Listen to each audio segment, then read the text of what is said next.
Hello दोस्तों, कैसे हैं आप लोग। उम्मीद करता हूं कि आप लोग अच्छे होंगे। तो आज हम लोगों के पास टॉपिक है भारत का परिचय है। तो भारत का परिचय किस तरीका से पढ़ा जाए कि पर देखते देखते ही आसानी तरीका से मैपिंग के द्वारा आपको आसानी तरीका से याद हो जाए। तो चलिए देखते हैं क्या। सबसे पहले इस डायरेक्शन को देखिए कि इस तरीका से आपको डायरेक्शन बन करके दिखाई दे रहा होगा। इस डायरेक्शन को जो ये इस तरीका से आप लोगों को आसानी तरीका से पता चल जाएगा कि ऊपर वाला भाग को कहा जाता है उत्तर का क्षेत्र, नीचे वाले भाग को दक्षिण का क्षेत्र, इधर का इलाका जो है पूरब का क्षेत्र और पश्चिम का क्षेत्र। कभी भी अपने कॉपी में डायग्राम बनाइए तो सेम टू सेम यही बनेगा, ठीक है। उसी प्रकार से एक ग्लोब है, उस ग्लोब को ठीक इसी तरीका से आप इस डायग्राम को आसानी तरीका से पता कर सकते हैं कि हमारा पूरब का क्षेत्र किधर है, पश्चिम का क्षेत्र किधर है, उत्तर का क्षेत्र किधर है और दक्षिण का क्षेत्र किधर है, ठीक है। यहां तक में कोई प्रॉब्लम नहीं होना चाहिए। चलिए इसी चीज को क्या करते हैं, एक ग्लोब में द्वारा और समझते हैं, क्योंकि अक्षांश देशांतर हम लोगों को समझना है, ठीक है। धीरे धीरे और अच्छा तरीका से इंप्रूवमेंट लाते चलेंगे मैप में। चलिए क्या है कि ये बीचों बीच जो रेखा गया है इसको कहा जाता है विषुवत रेखा। विषुवत रेखा क्या करता है, इस पूरे ग्लोब को ऊपर का भाग उत्तर और नीचे वाला भाग दक्षिण में इसको विभाजित कर देता है, ठीक है। तो विषुवत रेखा जो है यह 0 डिग्री है, ठीक है। इसको लिख भी देते हैं विषुवत रेखा, ठीक है। विषुवत रेखा के बारे में आप लोग समझ गए। ठीक इसी विषुवत रेखा के ऊपर में क्या किया गया है कि ये रेखा खींचा गया है, ठीक है। इस रेखा को क्या कहा गया है, अक्षांश रेखा कहा गया है, ठीक है। तो इसको नोट डाउन भी करते चलिएगा, क्योंकि पेन डाउन होना जरूरी है, क्योंकि बार बार प्रैक्टिस करना है और अपने तरीका से मैप बना करके प्रैक्टिस करना है, तभी आपके मैप पर आपको पकड़ बनेगी, ठीक है। तो चलिए हम लोगों ने देख लिया ये विषुवत रेखा क्या कर रहा है कि ये पूरी तरीका से ग्लोब को 2 भागों में बांट रहा है, ऊपर वाले भाग को उत्तर और नीचे वाले भाग को दक्षिण में बांट रहा है। उसी प्रकार से क्या है, एक बीचों बीच रेखा गया है जिसको बोला जाता है यमयोत्तर रेखा बोला जाता है, ठीक है। यह यमयोत्तर रेखा क्या करता है, इधर वाले इलाका को पूरब और इधर वाले इलाका को पश्चिम में बांट देता है। तब तो और आसान पकड़ना हो गया कि इधर वाला इलाका जो है पूरब का क्षेत्र और इधर का इलाका पश्चिम का, ऊपर वाला इलाका उत्तर का और नीचे वाला इलाका दक्षिण का, ठीक है। तो अब आप लोगों को डायरेक्शन में कोई भी दिक्कत नहीं होना चाहिए। डायरेक्ट चलते हैं हम लोग भारत पे। भारत पे चलने से पहले हमारा जो भारत स्थित है ठीक यहाँ पे स्थित है। तो ऐसे देखिएगा तो हमारा भारत जो ना तो उत्तर में है ना तो पूरब में है, ऐसे देखा जाएगा तो हमारा ग्लोब के अनुसार हमारा भारत जो है उत्तर पूर्वी गोलार्ध में स्थित है। तो इसको प्रिंट आउट कर लीजिए, आसानी तरीका से याद हो जाएगा। बात रहा इस अक्षांश देशांतर को थोड़ा सा पहले समझ के रखिए, क्योंकि वर्ल्ड ज्योग्राफी में आपको अक्षांश देशांतर बहुत विस्तार रूप से पढ़ना है, ठीक है। एक मोटा मोटी आप लोग लिख करके ये रखिए कि अक्षांश की संख्या टोटल है 180, ठीक है। तो ये इस टाइप से जो रेखा आगे जा रहा है उसको बोला जाता है अक्षांश, और उसकी संख्या टोटल कितना है, 180 है। और यह विषुवत रेखा जो है ये क्या है कि ये बीचों बीच जो रेखा जा रहा है ये सबसे बड़ी अक्षांश रेखा कहा जाता है। अगर आपसे क्वेश्चन आता है कि अक्षांश रेखा में सबसे बड़ी अक्षांश रेखा कौन है, तो यही विषुवत रेखा है। अगर ये ग्लोब बनाइएगा तो यहां से लेकर के यहाँ की दूरी है सबसे दूरी मानी जाती है। जैसे जैसे ऊपर जाइएगा अक्षांश रेखा छोटी होती चली जाएगी, ठीक है। समझ में आ गया होगा। अब चलते हैं क्या, अगर इस विषुवत रेखा को जोड़िएगा तो आपके पास अक्षांशों की संख्या 181 हो जाएगी, और आपको एग्जाम के क्वेश्चन के अनुसार आपको अपना आंसर देना होगा। किस टाइप से क्वेश्चन पूछे जाते हैं तो उस टाइप से आपको आंसर देना है। चलिए आगे बढ़ते हैं। अब इस अक्षांश को जानने के बाद हम लोग देशांतर देखते हैं, ठीक है। देशांतरों की संख्या है 360 है, ठीक है। जैसे जैसे इस टाइप से जो आपको रेखा दिखाई देता होगा, काल्पनिक रेखा वर्ल्ड का अगर आप लोगों के पास होगा तो इसको बोला जाता है देशांतर रेखा। मोटा मोटी इसको पेन डाउन कर लीजिए, क्योंकि वर्ल्ड पढ़ना बाकी है, उसमें आसानी तरीका से हम लोग समझेंगे अक्षांश और देशांतर, कैसे टाइम निकलेगा, क्या टाइम जोन होगा, कैसे किसी देश की स्थिति को निकालिएगा। चलिए आज का जो टॉपिक है हमारा जो है इस भारत को हम लोग आज देखने वाले हैं। चलिए देखिएगा कि ये आपको मैप दिखाई दे रहा होगा। सबसे पहले इसके पड़ोसी देशों को जानेंगे कि पड़ोसी हमारा कौन कौन है, कौन कौन सा देश हमसे सीमा बना रहा है। तो ये हमारा देश है भारत।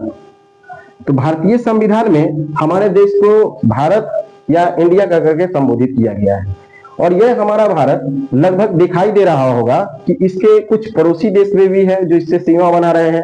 तो यहाँ से क्वेश्चन बार बार पूछे जाते हैं एग्जाम में, इसीलिए सबसे पहले भारत को पढ़ने से पहले इस भारत के आस पड़ोस का जो भी इलाका है कौन सा सीमा बनाता है उसको समझ करके हम लोग देखेंगे।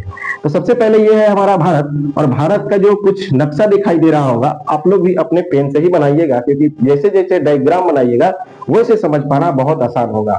ठीक है, चलिए ये है हमारा भारत, और भारत के देखिएगा तो बीचों बीच एक विंध्याचल पर्वत है। ठीक है, ये विंध्याचल पर्वत क्या है, पूरे भारत को दो भागों में बांट देता है। ऊपर वाला इलाका जो है वो स्थलीय सीमा रेखा बोला जाता है, जितना भी देश है स्थलीय सीमा रेखा बना रहा है, और नीचे वाला जो भाग है ये पूरा यहां से लेकर के ये नीचे वाला, इसको जैसे कि दो भागों में बांटिए लीजिए, उत्तर और नीचे वाला भाग को दक्षिण में बांट लीजिए। तो ये विंध्याचल पर्वत क्या कर रहा है कि पूरे भारत को दो भागों में बांट दे रहा है। अब इससे आपको आसानी हो जाएगा, इसलिए पहले बता दिया जा रहा है, क्योंकि प्रायद्वीपीय भारत का शब्द आप लोग सुने होंगे। ये प्रायद्वीपीय भारत कहने का मतलब क्या है कि प्रायद्वीपीय कहने का मतलब क्या है, इधर का इलाका जो है बंगाल की खाड़ी, इधर का इलाका है अरब सागर।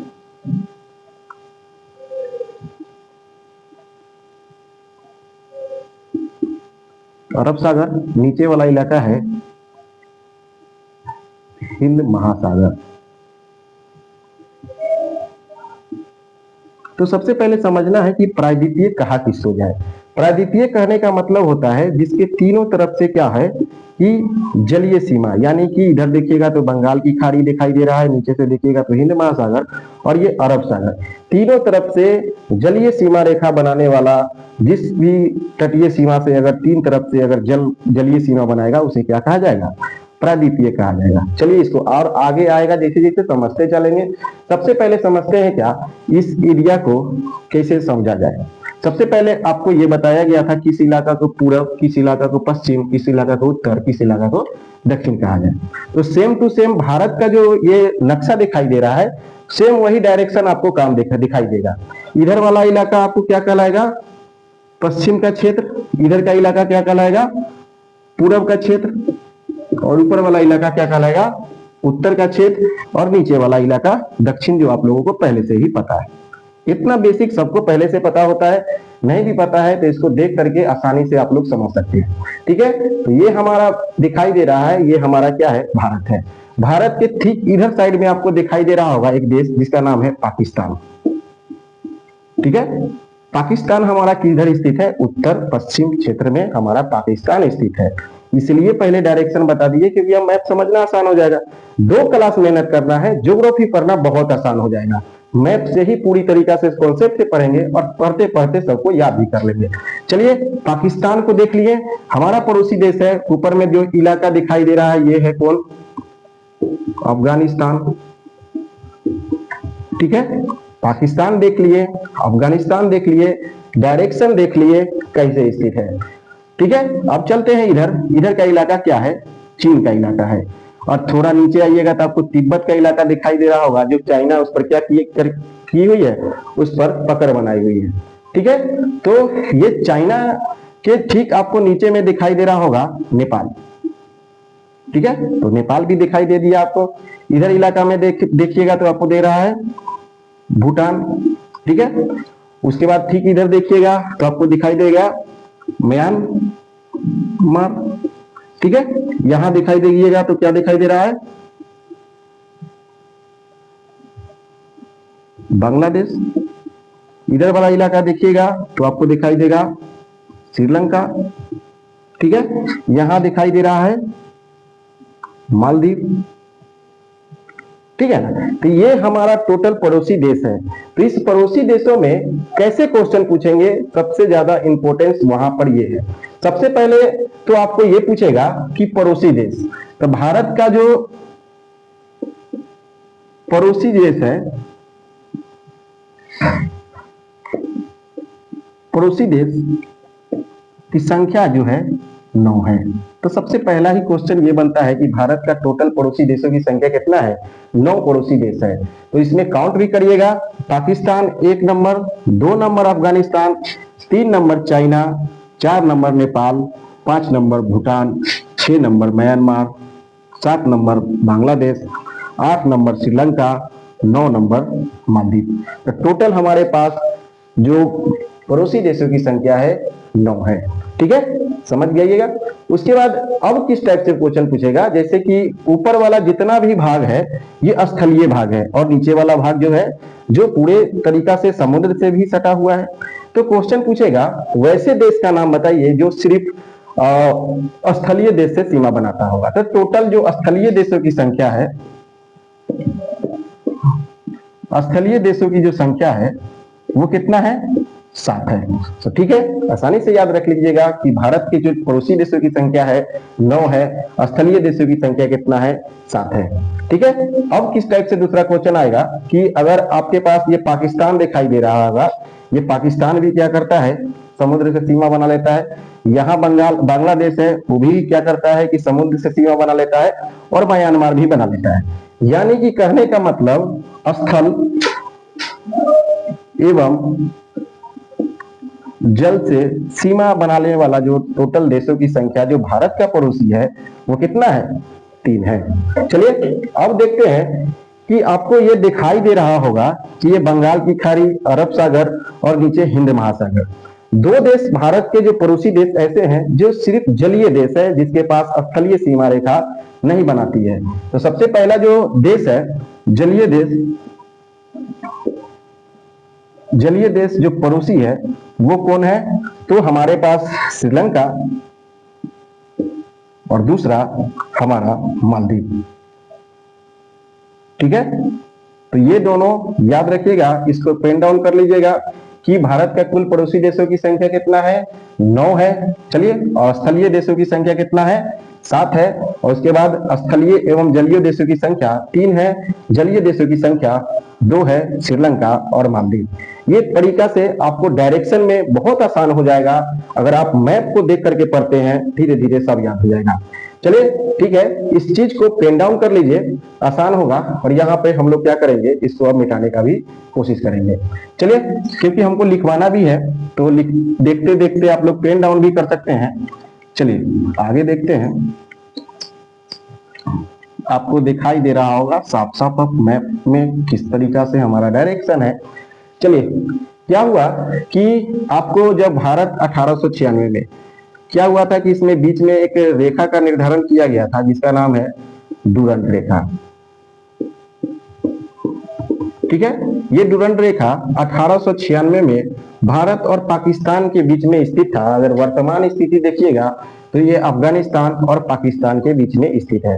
ठीक है, तो ये डुरंड रेखा किसके किसके बीच में स्थित है? तो अफगानिस्तान और पाकिस्तान के बीच में स्थित है। उसी प्रकार से आपको क्वेश्चन यहाँ ये पूछेगा, ये डुरंड रेखा के बाद ये जो आपको भारत और पाकिस्तान के बीच में ये सीमा रेखा दिखाई दे रहा है, इसको बोला जाता है रेड क्लिफ। रेड क्लिफ रेखा।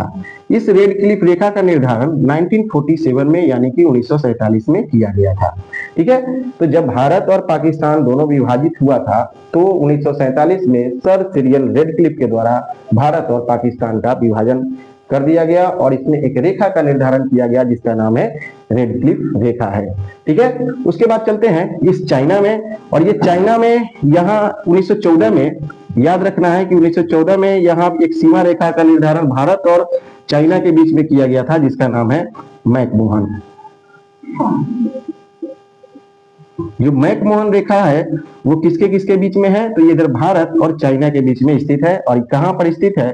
तो ये आपको स्थित है अरुणाचल प्रदेश में स्थित है। तो ठीक है, 3 हम लोगों ने रेखा देखा। कौन कौन सा रेखा?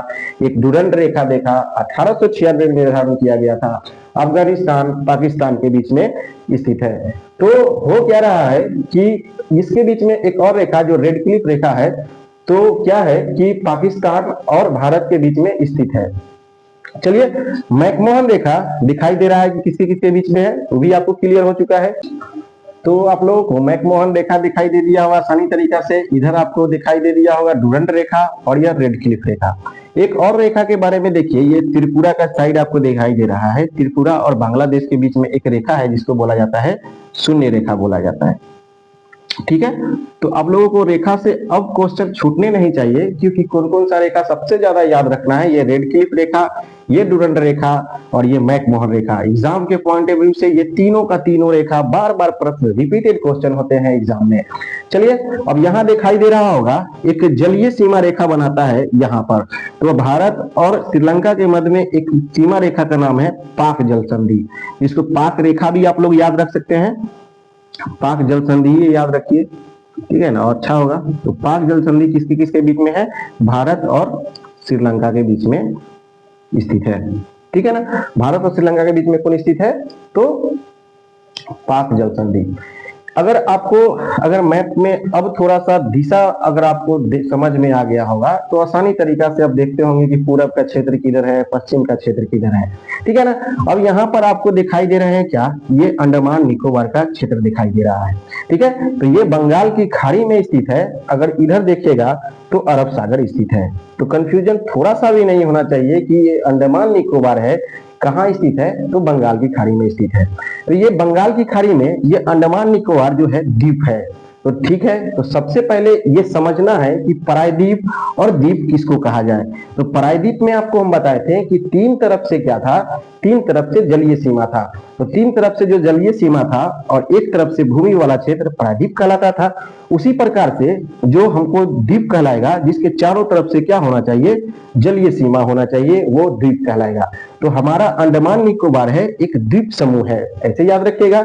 वो कहाँ स्थित है, बंगाल की खाड़ी में स्थित है।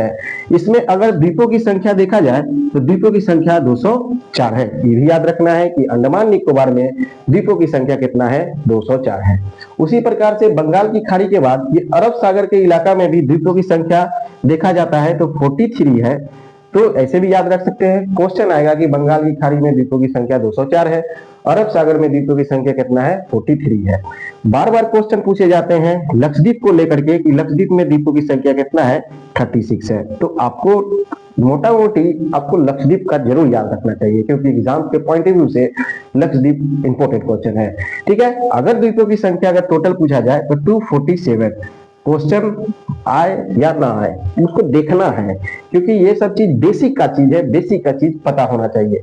चलिए देख लिए, और द्वीप देख लिए, द्वीप किसको कहा जाता है, प्रायद्वीप किसको कहा जाता है।